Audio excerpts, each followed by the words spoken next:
is CTV News. Good evening. Thank you for joining us tonight. A $13 million cross-border cocaine importation case has been thrown out by a Windsor judge because of how the transport truck driver was treated by Border Services officers. The courts cannot condone these types of egregious charter violations. So, Mr. Saini. Rafiq Kadzi represents Harinder Saini, a truck driver who was facing serious drug importation charges after authorities allege he had $13 million in cocaine hidden in his trailer. That charge was never proven in court. Saini was first detained because he had $10,000 in undeclared Canadian cash in his possession when his cab was searched at secondary inspection in October 2023. After that, Kadzi argued, and a Windsor judge agreed, Saini's charter rights were violated in 7 different ways. The most egregious, the court says, was that Saini was subjected to a fully naked strip search without a good reason to do so, and the officers who conducted it did not have approval from their superiors. It also goes against the Supreme Court of Canada, which has laid out a strict list of 11 requirements for strip searches by authorities. The court also found Saini's rights to a lawyer and right to not incriminate himself were also breached. All of those violations happened before the drugs were found in Saini's transport trailer. Regardless of the nature of the charge itself, regardless of how serious the charge is, our charter rights are paramount, and the courts are here to protect our charter rights. Where there are violations, there will be appropriate remedies. So in short, we were happy, and I think everybody should be happy that the court did the right thing. The judge's decision is 38 pages long. Our online coverage includes a scathing indictment of the Canada Border Services Agency and their policies, which were outdated at the time. You'll find that story at ctvnewswindsor.ca. Also from court tonight, a new development in the murder of Dalton Bartnick. Inside Superior Court today, a first-degree murder charge against Samantha Sweetman was withdrawn after she pleaded guilty to accessory after murder. Sweetman was arrested and charged with first-degree murder in July 2024, along with 4 other co-accused, 5 months after Bartnick was first reported missing by his family. His body still has not been recovered, but police believe he has been killed. Today, the judge sentenced Sweetman to 30 months in jail. She's already spent 601 days in pretrial custody. With credit served, she has now completed her sentence. A publication ban prevents us from reporting any other details about today's submissions or sentencing until a future date. Windsor police are tonight reporting that a man wanted in a local knife-point robbery was arrested while trying to leave the country. Windsor police say the 23-year-old was taken into custody at Toronto's Pearson Airport days after investigators contacted him about the charges. He's accused of taking part in an armed robbery of a Tecumseh Road East gas station last December and is now facing 13 charges. Unrelated to our top story tonight, 2 separate border busts at the Ambassador Bridge, all in the same day. CBSA officers seized 2 prohibited firearms along with a high-capacity magazine, a prohibited knife, and cannabis products from 2 U.S. travelers back on June 28th. One Chicago man was charged while the other traveler was fined $2,200. Officials with Norfolk County Fire say a massive barn fire has killed 20,000 hogs. Emergency crews were called to a farm on Highway 3 just outside of Simcoe around 6:45 this morning. 40 firefighters from 8 stations responded to the blaze that engulfed the entire barn. No one was hurt, and the investigation into the cause hasn't started, but the fire is, however, tonight being treated as suspicious. One person was taken to hospital today after a vehicle fire near Devonshire Mall. Officials say a commercial vehicle caught fire near a building and just steps from a gas bar. The truck, we're told, was carrying less than 1,000 liters of windshield washer fluid and a biodegradable degreaser. The driver was taken to hospital while firefighters were able to knock the fire down and prevent it from spreading to nearby buildings. Well, if this warm weather has you heading out for a drive, Windsor police have one simple message. Take it easy. Officers charged 3 drivers with stunt driving over the weekend alone. One motorist was clocked at 117 in a 60 on Cabana, while 2 others are accused of reckless driving and burnouts downtown. All 3 had their vehicles impounded for 14 days and their licenses suspended for 30. Speaking of heat, another day of blistering heat was felt right across Windsor, Essex, and Chatham-Kent. Environment Canada has maintained a yellow heat warning, saying today was the peak of this heat event. We sent CTV's Robert Lothian out to find how residents are coping with the warmer temperatures. Mother Nature's serving up another shot of heat. It's not horrible. It's pretty hot, but if you have water, you're good. Scorching temperatures aren't enough to rattle Mark Micaiah and Nathaniel Dickens' summer plans. Some way to stay active, stay with your friends, keep in touch. Staying active comes with preparation. I take water breaks once in a while. As you can see here, we went near the shade, so whenever we need to rest, we could just have the shade nearby. Uncomfortable heat across the region sending many people in search of a place to cool. Frost Ice Cream Co. on Ottawa Street, customers have been eager to scoop up a sweet treat. We've had people coming in at 8 a.m. to get ice cream, which is crazy. I understand it, but it is pretty crazy to see. We've had a lot of people come in for pints so they can take it home and have it poolside. With temperatures reaching dangerous levels, especially for those at risk, it makes a chance to cool off a no-brainer. I'm pregnant in my last trimester, so the heat is just not my friend, but that's why we're trying to get some ice cream to cool it off. But even keeping products cold enough on one of summer's hottest days is no easy task. All our machinery actually runs at a very high temperature as well. So we do have a huge AC in the back where we make all the ice cream, so it's a little warm up here. But yeah, it's hard to keep it cool in this place. Now, the heat is certainly nothing to joke about. We are hearing of youth sporting events which had to be canceled, and the public health unit is urging residents to be cautious of illnesses such as heat stroke. Meantime, the city does provide places for residents to gain some reprieve from the heat through its customer care centers as well as public library branches. This could be the most humid day of the entire summer, so you've got kind of a couple of things going against you in terms of the temperature and also the humidity. Environment Canada says these hot conditions could stick around until Wednesday or Thursday evening, and even with a potential summer of sweltering heat, Micaiah and Dickens won't be spending their break inside. I just stay outside at least a couple of days a week, just to get, like you said, active. Robert Lothian, CTV News, Windsor. CTV meteorologist Gary Archibald will have your full weather forecast details coming up in 2 minutes' time. And still ahead, brewing change. An Ontario brewer takes over a vineyard. As promised, CTV meteorologist Gary Archibald joins me now with a look at the forecast. And Gary, I can't be the only person who isn't the world's biggest fan of this weather. Don't love this heat. It's a bit much for me. It's terrible for me as well. It's stuffy out there, Michelle. It's, well, the air quality has depreciated. It's not as good as it was 3-4 days ago. It's deteriorated. That's the word, really, I want to use. And because the air mass is rather stagnant overall in this massive system of high pressure is keeping things dry, at least in terms of active weather. We're not into showers or any thunderstorms of late.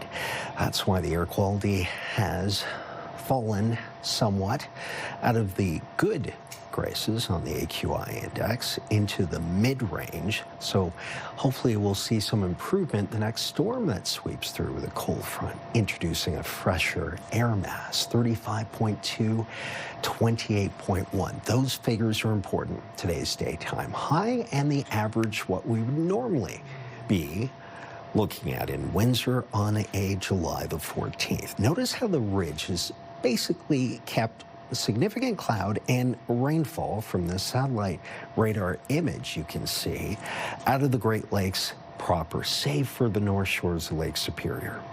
Michigan's clear tonight, so are we here in southern Ontario. What usually works its way over Michigan works its way east towards southern Ontario. We're not likely to see anything really gather steam until perhaps 4 or 5 p.m. And even then, it's very isolated.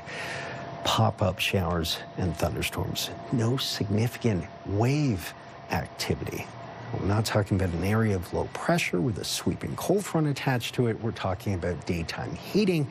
We get parcels of air warm at the surface rise, condense into clouds that produce rain, maybe even some thunder shower activity. We're not likely to see it.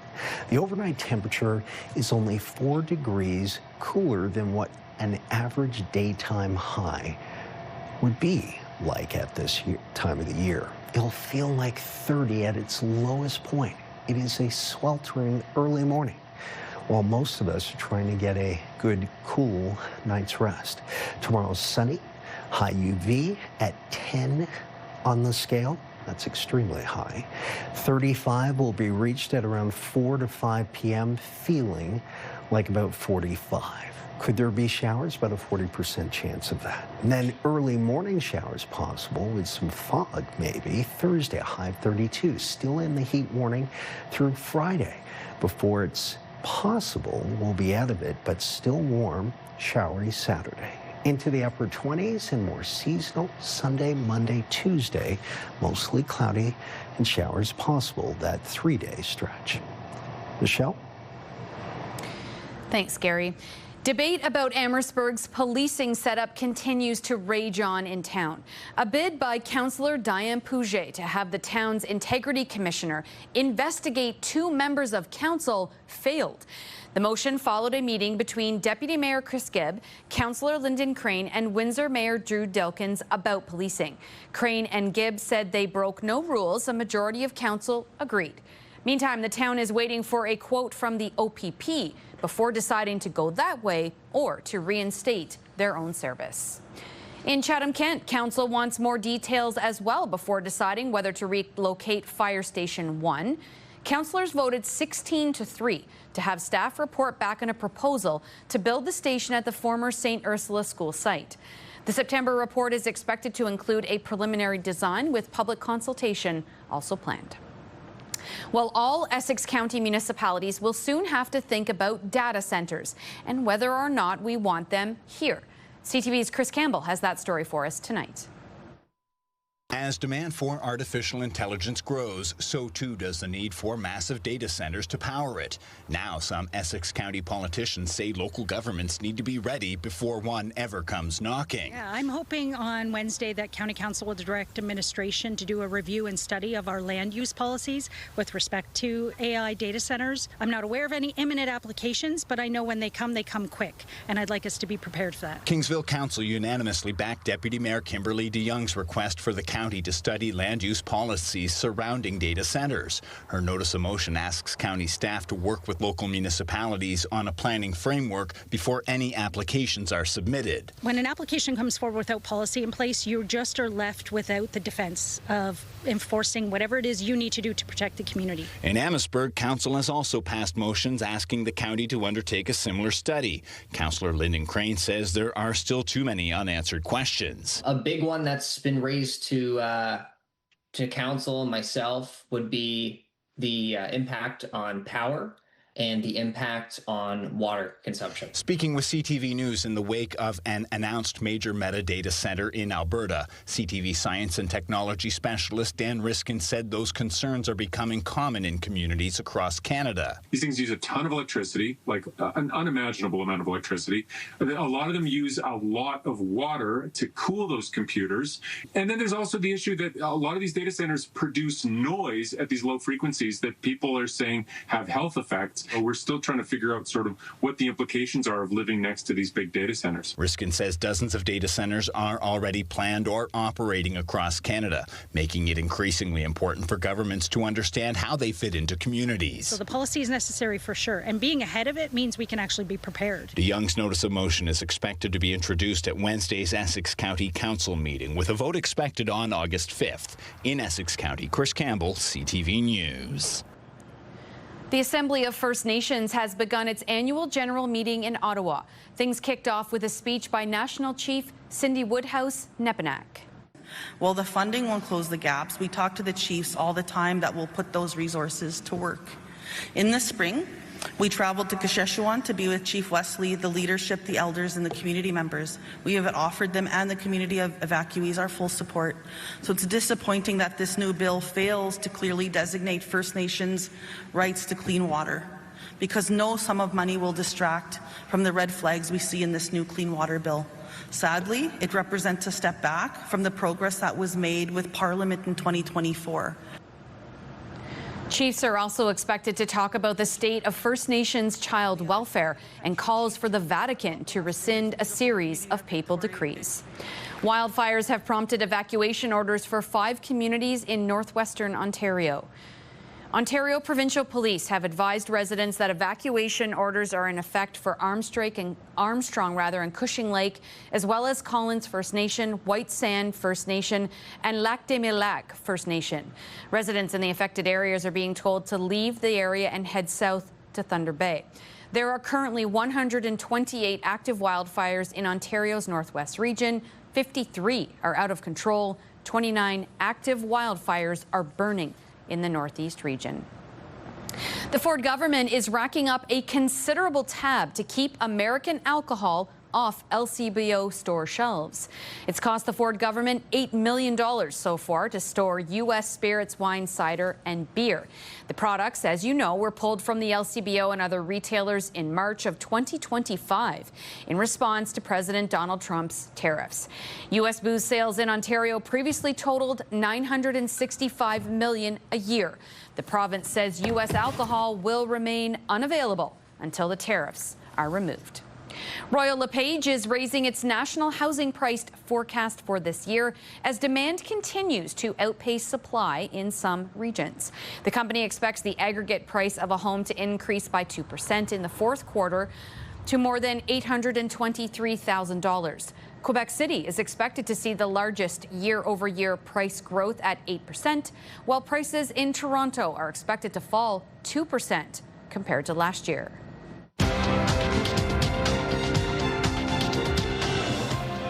Canada's main stock index finished in positive territory, helped by gains in the basic materials sector. The TSX rose 68 points in New York. The Dow added 10. The Nasdaq up 234. The Canadian dollar gained 0.4 cents today. And on commodity markets, gold is up $64 an ounce. Oil climbed $1.20 a barrel. An Ontario brewery is expanding, not by more space for beers, but by taking over a large winery. CTV's Scott Miller has the story. Midwestern Ontario's largest brewery is now in the winery business. Over the years, we've worked to diversify our portfolios. So we now have a ready-to-drink brand called Hijinks, and we have a spirits brand called 12 Apostles. And we also make cider under the Cowbell banner. So really, the only type of beverage that was missing from our portfolio was wine. In March, Cowbell Brewing, based in Blythe, bought the sprawling Dark Horse Estate Winery near Grand Bend. The original owners of the family-run winery that opened in 2014 were looking to sell. We were approached by the previous owners last August, actually, so just about a year ago. They knew that we were heavily invested in the region. They know that we're very big on the hospitality and beverage format, and so this facility just made sense. Fritzley says Cowbell, which opened in 2017 in Blythe, was seeing tremendous growth, and they were looking for growth opportunities. The 93-acre Grand Bend winery, now called Sterling Sands Vineyards, officially opened today, although they've been open under the new banner since late June. Fritzley says not a lot will change at the turnkey winery. They'll change up some wine varieties, more than triple the dining space, and really promote Sterling Sands as an event facility as they aim to fill the modern building and grounds with more customers. We've been super fortunate with the Huron Country Playhouse, quite literally right in our parking lot. We have definitely seen a lot of business come from them, which has been absolutely fantastic. That was something that we were really looking forward to. It's perfectly situated along the coast, and the views are stunning, and we're just very grateful to be here. Now, Fritzley wouldn't divulge many details, but it appears as though Cowbell isn't done expanding in the beverage and hospitality arena. We anticipate that there is more to come, both from a beverage and a hospitality perspective, so stay tuned, and we hope to be sharing more with you over the next year. Near Grand Bend, Scott Miller, CTV News. Ontario college and university researchers are teaming up to reduce the amount of textile waste ending up in landfills. As CTV's Jerry Dewan reports, they're taking old materials and giving them new purpose. These bits of charred material could help grow more robust plants. At one time, they may have been a shirt or a dress or maybe even a cloth bag. At the end of the day, we want to transform the concept of waste into a different way of thinking. Waste does not exist. It's a resource for something else. Professor Franco Brewery is founding director of Western's Institute for Chemicals and Fuels from Alternative Resources, or ICFAR. His researchers have been working in conjunction with Fanshawe College's Centre for Research and Innovation towards dramatically reducing the amount of textile waste going into landfills. We have a real problem with textile waste and the amount of clothing that we discard. Jennifer Wright is a professor and researcher from Fanshawe's fashion design program who has been looking for solutions to the clothing waste problem for a number of years. We've been collaborating on different stages of this project now for 3 to 4 years. What the researchers have landed on is biochar, using extreme heat to separate the elements of materials, leaving a charcoal-like substance free of chemicals. One application for biochar could be for enhancing soil for crops, with greenhouse experiments showing encouraging results. It helps the soil hold on to the water and nutrients better for the crops. And then also it gives some habitats for the microbes. The plan now is to create a test plot on ICFAR lands growing crops using biochar. An added benefit is that we are putting carbon back in the soil. And this is a carbon sequestration opportunity. The researchers are working with Goodwill Great Lakes, headquartered in London. In recent years, Goodwill has held an annual Worn and Torn event encouraging people to donate all fabric materials, no matter how worn or soiled they may be, rather than throwing them in the trash. The researchers have applied for a federal grant to increase the scale of their work and are looking for a wider range of applications for the materials, possibly leading to commercial opportunities. Jerry Dewan, CTV News.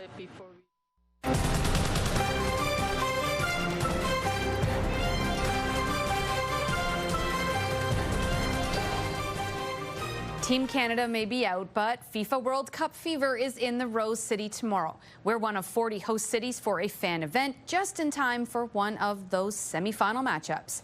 To get us set for a big day tomorrow, here's our Bob Belichico.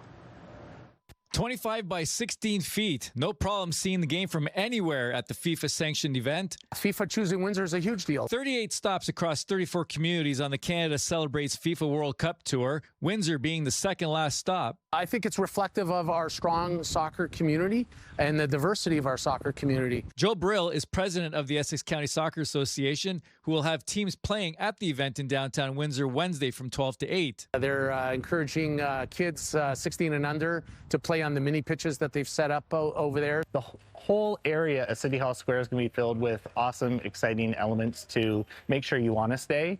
Food trucks, we've got a Michelob Ultra beer tent. There's a skill area and a vendors hall featuring FIFA sponsors, and maybe best of all, Jason Toner with Tourism Windsor Essex Peely Island says it's all free. We have University Avenue closed, which is going to be great for photo op too, with the huge FIFA transport truck. So again, big photo ops when they're coming down here, but it's going to be a huge community zone. Fans are being asked to bring their own chair and umbrella, and remember, it's going to be hot. We've got free water for everyone when they come down too. And don't forget to wear your team colors too, including Canada shirts. Ian Nelson will have an England shirt on. He's been to 4 World Cup games and visited fan zones on both sides of the border. He looks forward to being at City Hall Square. The feeling and the camaraderie is absolutely amazing.